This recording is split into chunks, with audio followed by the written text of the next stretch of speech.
Welcome to the Unleash Greatness podcast with your host, Jonathan Mitchell. The best in personal, emotional, spiritual, and business development. Hey, you guys, it is I, Jonathan Mitchell. It is Friday, end of the week. I should say, in the work week, I should say. So I just want to say, as always, thank you sincerely, genuinely, from my heart to yours for tuning in and listening to these podcasts. You can find more at unleashg.com for any coaching or any more podcasts or whatever else I may be doing. It's all there. Also, this show is sponsored by naturalmedicinemama's.com. If you go there, you can find all sorts of really cool products for anxiety or for flus or for whatever else is all there. Today is last of the week, which is Spiel Day. I got to pick a topic and talk about, which I actually really like this topic we're about to talk about. You can find more about what I do, again, at unleashg.com or anywhere on Twitter, Instagram, Facebook, iTunes, Stitcher. It's all there. Subscribe, share with a friend. Reach out to me. Let me know what you think. Would love to hear from you. I just want to say again, thank you. Let's get going.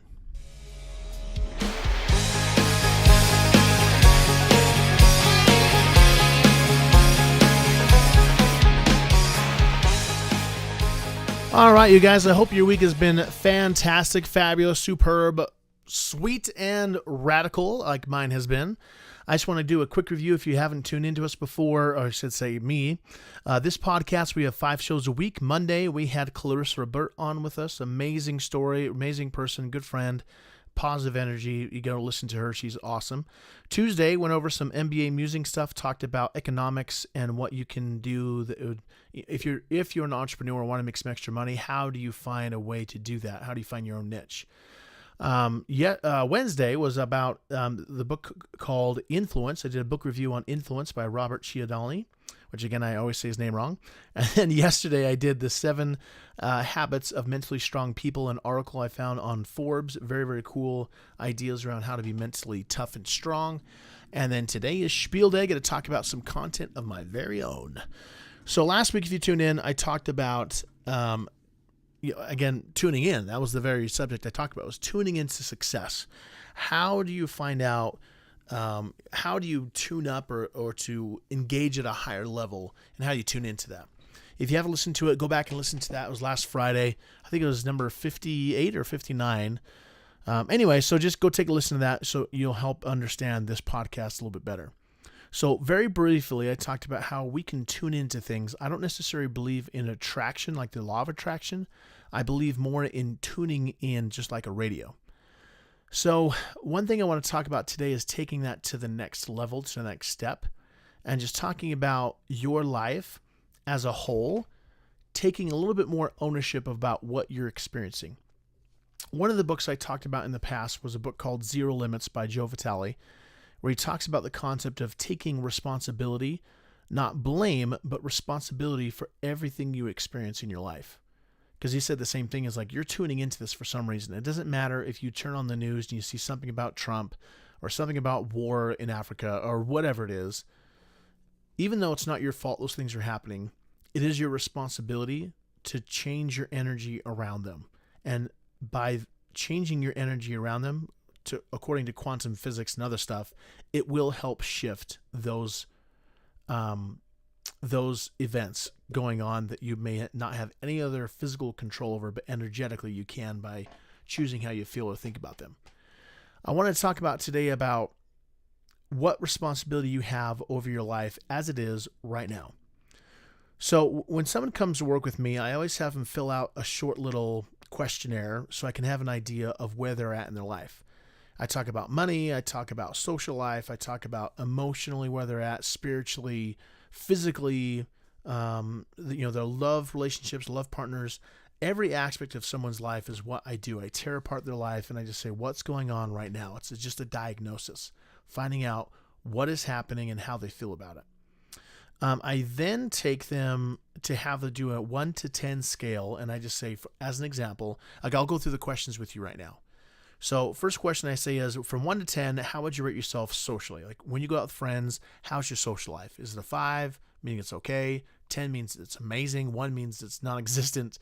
Where is your social life? 2 would be your love partner, love relationships. whether you're married or dating or single or whatever the case might be, where is your love partner status at? Is it, number one, is it important to you? And number two, are you happy and satisfied with it? That's the second one. 3 is emotionally. Like, do you feel like you're in a good emotional spot? Are you happy or are you mostly sad? 1 to 10. 10 meaning you're at a great place, you're always happy, upbeat, life's great, or 1 meaning you're depressed, life sucks, what's going on, right? 4, or I should say 4 or 5. 4, I think. Yeah. 4 is spiritually. So where do they feel like they're at spiritually? Whether they're believing in God or not, I don't try to put my beliefs on them. That's for them to decide. But whether they believe in God or the universe or the atheist or whatever, like, just, I am a very big believer in God. But even if someone doesn't, I respect that, and I just say, your spirituality, your connection to something bigger than you, your soul, where is that at? Do you feel like you're strong spiritually? Do you meditate? Do you go out to nature? Like, what do you do? If you don't have any connection at all, we need to talk about that, because it definitely has results in your life once you start to change that. 5 is finances, money. And this is different than business. We'll get into that in a second. Just money. Do you feel like you're on top of things? Do you feel like you're, it's too much debt? Like, what is going on with money? 10 being high, 1 being low. 6 is business or career. So do you feel like that you're passionate about what you do, whether it's a business or a career? Are you happy doing what you do? Your daily activities to provide money for yourself, however you do that, are you happy with it? 7 is physically. How do you feel physically, just overall? Like, do you feel like you're in shape? Do you feel like you're eating well, exercising? Like, how do you feel like your physical well-being is doing? I think that's 7. 8 is fun. So how much fun are you doing on a day-to-day basis? Are you having fun? Are you enjoying your life? Like, what's going on there? 9, I think there's one more besides 9. I might think about it here later, but that's most of them. And then I always ask, overall, if you put your life on a 1 to 10 scale, meaning 10, it's ideal, it's awesome, it's amazing. 1 meaning it's not quite there, where would you put yourself? So I'd ask you to do the same thing. 1 to 10 on every single one of those things. Where would you put yourself? As you look at that, I want you to start thinking from a different point of view. Just try this on. You may not be at blame for some of the circumstances you've been through or what you've experienced. Like, I know several people who've had kids have killed themselves, suicide, people who've died from cancer. I've had people who've had emotionally, sexually, physically abused as kids. There are things that happen to us that we may or may not have had control over. I'm not asking about control. I'm asking about responsibility. So your life as it is, no matter what area you're talking about, your intimate relationships, your friends, your money, your physical body, your emotions, your mentally. That's what the last one was, mentally. How do you feel like? Do you feel like you're learning? Do you feel like you're progressing? Sorry, I forgot that one. Number 9 is mental. Anyways, do you feel like you are, everything you have in your life is just showing what's going on inside of you? I can look at someone's life and start to detect patterns they may have based on these questions alone. Because I can start to pinpoint and say, how do you feel about this? Like, any area they score a 5 or lower, I always ask, how do you feel about it? Disappointed, struggling, blah, blah, blah. And I start to find patterns in someone's life. What I have found is that too many times we look for quick fixes. We look for a pill we can take. We look for something to do so we can just move on and skip over whatever the pain is that we're feeling. And we don't look at the correct cause.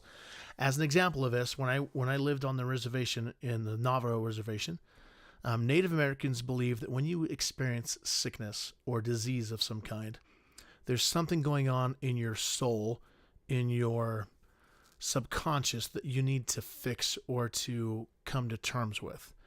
So an example would be, they believe that grief, regret, shame, all these things manifest as a sickness, whether it's flu, cold, sickness, whatever. And they would even argue that cancer and any major sickness or disease comes from something in someone's soul that has not been dealt with. Of course, on the other side of it, there are physical aspects to all these things, but what they're talking about is that once you can fix or find out what the spiritual soul component is, you can work through that and then assist the body to heal itself. Like, the body was meant to heal any sickness that comes into its organism. But it won't because of our inability or unwillingness or stubbornness to look at certain things emotionally or spiritually. So as an example with them, they'd say, okay, this person came to us, they're sick from this flu, they can't get over it. It comes from their grief around whatever situation it is. So they'd always look at the emotions and say, what do we need to work through to help this person get this out of their energy, out of their soul, and then we can help their body, give them the herbs and whatever medicine we need to do to help their body recover from the spirit being sick. And I think too many times in the Western culture, we don't do that enough, is looking at what's going on. And so when you look at all of your life, and when someone comes in and I look at all 10 areas, and I say to them, I know exactly where you're at. I know where you're quote unquote sick, like a doctor. And I don't prescribe to them pills. I usually describe activities, which one of them is coming to terms with some things they may be feeling or not. Going into this a little bit more, kind of a quantum physics principle, is that we tune into things in our lives, and anyone that we experience in our lives is a direct result of what we feel inside. And just so you know, those feelings that we may feel inside may come from our childhood, from things that we don't even remember happening. It comes from some sort of subconscious thing. It could be from programming from our parents. It could be social belief systems. There's a lot of different areas that we get beliefs that we feel something and we need to shift it or not. So when I look at someone's area, let's just take finances for an example. I talked about this last week.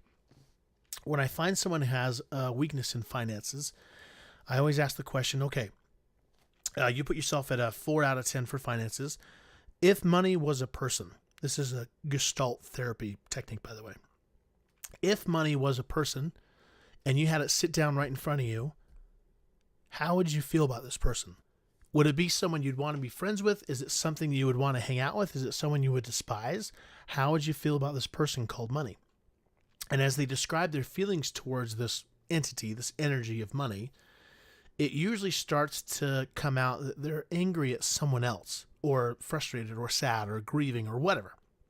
And then once I find out who the person is that they're actually having an issue with, like an example would be a parent, aunt, uncle, friend, sibling, there's someone in their life that they're going to have a issue with. And the way you find that is by, number one, saying, money, I'm frustrated with you because of this, and this.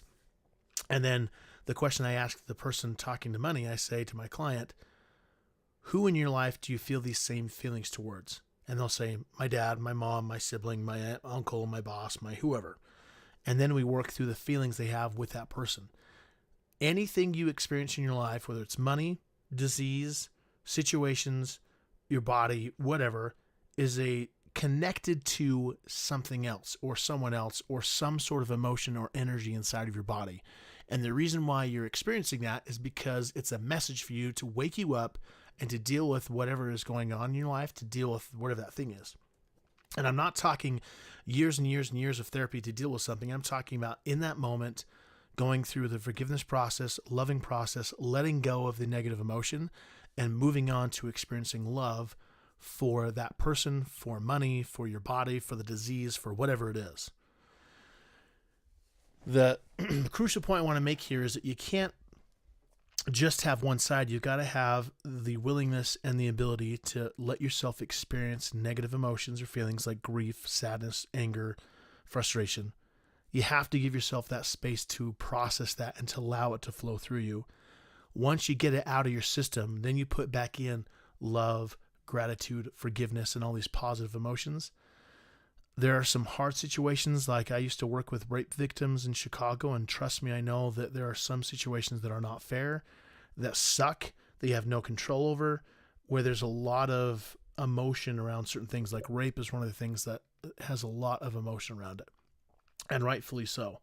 And I'm not telling anyone you should jump from being raped in order to become forgiving and loving. It's a process. It's not an overnight thing. But the point is you don't want to have anyone else's actions, I don't care what it is, from someone. Like there's a guy who his wife and daughter were killed by a drunk driver. And I heard this incredible story about forgiveness where not only did he work through his own feelings of frustration and hatred for this guy that killed his wife and daughter as being a drunk driver, but he also went in and became an advocate for this guy to go through Alcoholics Anonymous and to get some support and help. And he was there loving him and forgiving him, because to get really deep here, that guy believed that any person around him was a shadow of himself.